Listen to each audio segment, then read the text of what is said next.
I spent most of my life believing I was born on the wrong side of everything, wrong street, wrong family, wrong expectations. People like me weren't meant to dream big. At least, that's what everyone around me seemed determined to repeat until I believed it. My father walked out before I learned his name, and my mother, drowning in her own disappointments, treated me like another burden she had to drag through life. I got used to surviving rather than living, used to shrinking myself so I wouldn't bother anyone. When I turned 16, things finally hit rock bottom. My mother's boyfriend accused me of stealing money from him.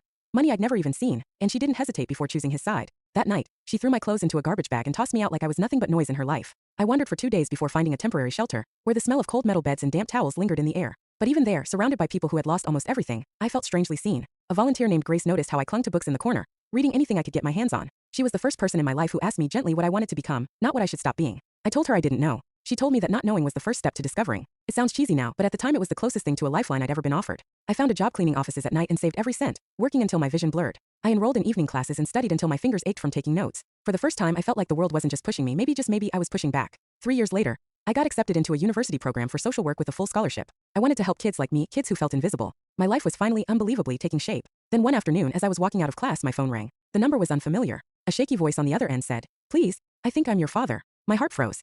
He said he had spent years trying to find me, that he had made mistakes, that he was sick now and needed to see me before it was too late. Every part of me wanted to hang up, to protect the peace I had fought so hard to build. But he insisted, begging for a chance. I agreed to meet him at a cafe near the hospital. When I walked in, I spotted a thin man with tired eyes and trembling hands.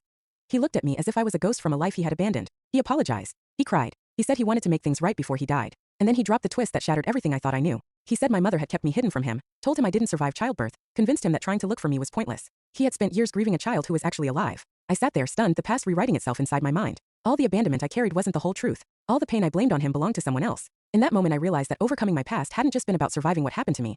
It was also about understanding what didn't. The man in front of me wasn't the villain of my story, and the person I had spent my whole life trying to please, my mother, had been the one holding the knife the entire time.